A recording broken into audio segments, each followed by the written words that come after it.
ओम शांति। पुस्तक पठन श्रीमद् भगवत गीता रहस्य। लेखक ब्रह्मा कुमार सुधांशु शेखर मिश्र। प्रथम अध्याय अर्जुन विषाद जोग 2। अच्युत जी कौनसी परिस्थिति रे मध्य निज स्वभाव और स्वरूप को विच्युत न होई सर्वदा एक रस और अपरिवर्तनीय रहंती सी अच्युत।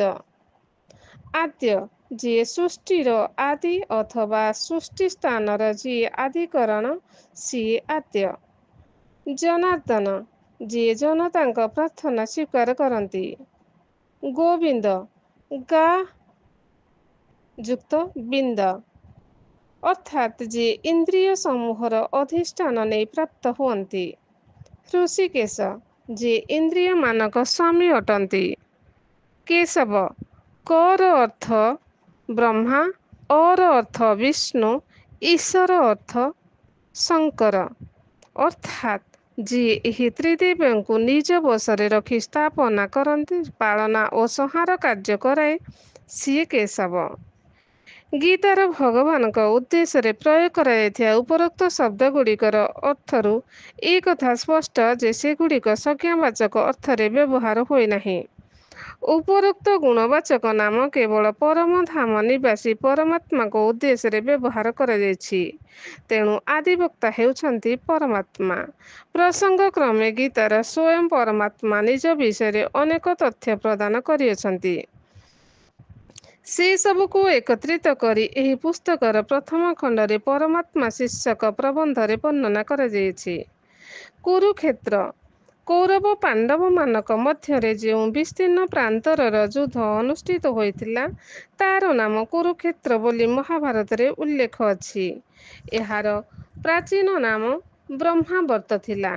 ଏହି ପୁସ୍ତକର ପ୍ରଥମ ଖଣ୍ଡ ଅନ୍ତର୍ଗତ ମହାଭାରତ ଯୁଦ୍ଧର ଯଥାର୍ଥ ସ୍ୱରୂପ ଶୀର୍ଷକରେ ଏହା ସ୍ପଷ୍ଟ କରାଯାଇଛି ଯେ ସୀମିତ କ୍ଷେତ୍ରଫଳ ବିଶିଷ୍ଟ କୁରୁକ୍ଷେତ୍ର ଯୁଦ୍ଧ ପଡ଼ିଆରେ କୌରବ ଓ ପାଣ୍ଡବମାନଙ୍କ 18 ଖେଣି ସେନା ଯୁଦ୍ଧ କରିବା ସମ୍ଭବ ନୁହେଁ। ତେଣୁ କୁରୁକ୍ଷେତ୍ରକୁ ସମଗ୍ର ମାନବ ସମାଜର କର୍ମକ୍ଷେତ୍ର ରୂପେ ଅର୍ଥ କରାଯାଇପାରେ। ଅନ୍ୟ ଅର୍ଥରେ ଏ ସଂସାର ହେଉଛି କୁରୁକ୍ଷେତ୍ର। କର୍ମଫଳ ଭୋଗିବା ପାଇଁ ହିଁ ମନୁଷ୍ୟ ଏଠାରେ ଆତଜାତ ହୁଏ। ଏହି ସଂସାରରେ ଦୁଇ ପ୍ରକାର ମନୁଷ୍ୟ ଦେଖାଯାନ୍ତି, ଦୈବୀ ଗୁଣଯୁକ୍ତ ଓ ଆସୁରୀ ଗୁଣଯୁକ୍ତ। ଦୈବୀ ଗୁଣଯୁକ୍ତ ମନୁଷ୍ୟ ସତ୍କର୍ମ ଓ ଆସୁରୀ ଗୁଣଯୁକ୍ତ ମନୁଷ୍ୟ ଅସତ୍ କର୍ମ କରନ୍ତି। ସତ୍କର୍ମ କରୁଥିବା ମନୁଷ୍ୟ ପାଣ୍ଡବ ଓ ଅସତ୍କର୍ମ କରୁଥିବା ମନୁଷ୍ୟ କୌରବ ଭାବରେ ବର୍ଣ୍ଣିତ। ତେଣୁ ମହାଭାରତରେ ବର୍ଣ୍ଣିତ ପ୍ରତ୍ୟେକ ନାମ ସହେତୁକ। ଏହି ସଂସାର ରୂପକ କୁରୁକ୍ଷେତ୍ରରେ ବଳ ଦର୍ପ ଅହଙ୍କାର ଓ ପ୍ରାଚୁର୍ଯ୍ୟ ମଦରେ ମତ ଖଳ ବୃଦ୍ଧି ଯୁକ୍ତ କୌରବମାନେ ନିଜ ସ୍ୱାର୍ଥ ସିଦ୍ଧି ପାଇଁ ଛଳ ଓ କୌଶଳର ସତ୍ୟାଶୟୀ ପାଣ୍ଡବମାନଙ୍କ ସର୍ବସ୍ୱ ଅପହରଣ କରି ନିଅନ୍ତି ଏବଂ ସେମାନଙ୍କୁ ନିର୍ଯାତନା ଓ ଅପମାନ ଦେବାକୁ ସୁଯୋଗ ଉଣ୍ଡୁଥାନ୍ତି। ସାମ୍ପ୍ରତିକ ସମାଜର ଏହି ନିଛକ ସତ୍ୟ କଥାଟିକୁ ଜନସାଧାରଣଙ୍କ ନିକଟରେ ଉପସ୍ଥାପନ କରିବାକୁ ଯାଇ ମହାଭାରତକାର କୌରବ ପାଣ୍ଡବ ଚରିତ୍ର ଗୁଡ଼ିକର ରୂପକଥା ସୃଷ୍ଟି କରିଛନ୍ତି। ଗୀତା ଅନୁସାରେ ବିଚାର କଲେ ମଣିଷ ଶରୀର ହିଁ କ୍ଷେତ୍ର। ଇଦଂ ଶରୀରଂ ତୁ କୌନ୍ତେୟ କ୍ଷେତ୍ରମିତ୍ୟଭିଧୀୟତେ। ଆତ୍ମା ହେଉଛି କ୍ଷେତ୍ରଜ୍ଞ। କର୍ମର ସଂକଳ୍ପ ମନରୁ ଉତ୍ପନ୍ନ ହେଉଥିବାରୁ ମନୁଷ୍ୟର ମନକୁ ମଧ୍ୟ କୁରୁକ୍ଷେତ୍ର ବା କର୍ମକ୍ଷେତ୍ର କୁହାଯାଇପାରେ। ଏହି ମନ କୁରୁକ୍ଷେତ୍ରରେ ଶୁଦ୍ଧ ଓ ଅଶୁଦ୍ଧ ବିଚାର ସମୂହର ନିରନ୍ତର ଯୁଦ୍ଧ ଚାଲୁଥାଏ। ଏହି ମନ ସଂଗ୍ରାମ ହେଉଛି ଗୀତାର ଯୁଦ୍ଧ। ଜନ୍ମ ଜନ୍ମାନ୍ତରର ପାପକର୍ମ ହେତୁ ମଣିଷ ମନରେ ଉତ୍ପନ୍ନ ହେଉଥିବା ଅଶୁଦ୍ଧ ସଂକଳ୍ପ ଗୁଡ଼ିକୁ ଜ୍ଞାନ ଓ ଯୋଗ ଦ୍ୱାରା ଶୁଦ୍ଧ କରିବାର ପୁରୁଷାର୍ଥ ହେଉଛି ଧର୍ମଯୁଦ୍ଧ। ସଂସାର ଶରୀର ଓ ମନ ବିନା ଏ ଧର୍ମ କାର୍ଯ୍ୟ ସମ୍ଭବ ନୁହେଁ। ତେଣୁ ଏହି ତିନିକୁ କୁରୁକ୍ଷେତ୍ର ଓ ଧର୍ମକ୍ଷେତ୍ର କହିଲେ ଅତ୍ୟୁକ୍ତି ହେବ ନାହିଁ। ଏହି କୁରୁକ୍ଷେତ୍ରରେ କାମ ସଂଶୟ ଓ ଅଜ୍ଞାନ ହେଉଛନ୍ତି ଶତ୍ରୁ। ଏମାନଙ୍କୁ ଜ୍ଞାନ ରୂପକ ଖଡ୍ଗରେ ବଧ କରିବା ପାଇଁ ପରମାତ୍ମା ଅର୍ଜୁନଙ୍କୁ ଉପଦେଶ ଦେଇଛନ୍ତି। ଏଠାରେ ଯୁଦ୍ଧ ହେଉଛି ଯୋଗର ପ୍ରତୀକ। କାରଣ ଯୋଗାଭ୍ୟାସ ବେଳେ ମନ ଓ ବୁଦ୍ଧିକୁ ଦେହାଭିମାନରୁ ମୁକ୍ତ କରି ଆତ୍ମିକ ସ୍ମୃତିରେ ସ୍ଥିର ରଖି ପରମାତ୍ମାଙ୍କ ସହିତ ଯୋଗଯୁକ୍ତ ହେବାର ନିରନ୍ତର ଅଭ୍ୟାସ କରିବାକୁ ପଡ଼େ। ଯୋଗ ସମୟରେ ମନରେ ଉତ୍ପନ୍ନ ହେଉଥିବା ନାନାବିଧ ସଂକଳ୍ପ ବିକଳ୍ପକୁ ସ୍ଥିର ରଖିବାର ଦୁରୂହ ପ୍ରୟାସକୁ ଯୁଦ୍ଧ ସହିତ ତୁଳନା କରାଯାଇପାରେ। ଏହି ଯୁଦ୍ଧ ଦ୍ୱାରା ବା ପୁରୁଷାର୍ଥ ଦ୍ୱାରା ଆତ୍ମାର ଶୁଦ୍ଧୀକରଣ ଓ ଆଧ୍ୟାତ୍ମିକ ଉନ୍ନତି ହେଉଥିବାରୁ ଏହା ଧର୍ମଯୁଦ୍ଧ ନାମରେ ଆଖ୍ୟାୟିତ। କାରଣ ଧର୍ମର ଉଦ୍ଦେଶ୍ୟ ପାପର ବିନାଶ, ପାପୀର ନୁହେଁ। ତେଣୁ ଧର୍ମକର୍ମ ପରାନ୍ମୁଖୀ ଦେହାଭିମାନୀ ଅଜ୍ଞାନ ମାନବ ସମାଜକୁ ଅଧର୍ମ ମାର୍ଗରୁ ନିବୃତ୍ତ ଓ ଧର୍ମ ମାର୍ଗରେ ପ୍ରବୃତ୍ତ କରିବା ପାଇଁ ପରମାତ୍ମା ଗୀତା ଜ୍ଞାନ ପ୍ରଦାନ କରନ୍ତି।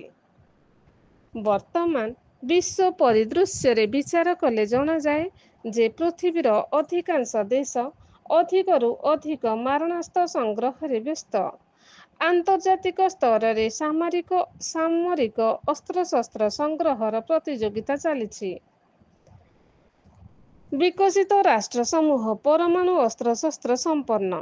ବିକାଶଶୀଳ ରାଷ୍ଟ୍ରଗୁଡ଼ିକ ପରମାଣୁ ଅସ୍ତ୍ରଶସ୍ତ୍ର ପ୍ରାପ୍ତି ପାଇଁ ଖୁବ୍ ତତ୍ପରଶୀଳ। ସର୍ବତ୍ର ପାରିବାରିକ, ସାମାଜିକ, ଅର୍ଥନୈତିକ, ଧାର୍ମିକ ଓ ରାଜନୈତିକ ସଂକଳ୍ପ ଘନେଇ ଚାଲିଛି। ଏହା ସାଙ୍ଗକୁ ବନ୍ୟା, ବାତ୍ୟା, ମରୁଡ଼ି, ଭୂମିକମ୍ପ ଆଦି ପ୍ରାକୃତିକ ବିପର୍ଯ୍ୟୟ ଭୟଙ୍କର ରୂପରେ ଆଗାମୀ ମହାପ୍ରଳୟ ଆରମ୍ଭର ପ୍ରାକ୍ସୂଚନା ଦେଇଛି। ଅନେକ ଭବିଷ୍ୟତ ବକ୍ତା ନିକଟ ଭବିଷ୍ୟତରେ ମହାବିନାଶ ହେବାର ସୂଚନା ଦେଇଛନ୍ତି। ମହାବିନାଶ ଅବ୍ୟବହିତ ପୂର୍ବରୁ ପରମାତ୍ମାଙ୍କ ଧରାବତରଣ ଓ ଗୀତାଜ୍ଞାନ ପ୍ରଦାନ ଯୁଗ ପରିବର୍ତ୍ତନର ସ୍ପଷ୍ଟ ସଂକେତ ବହନ କରେ।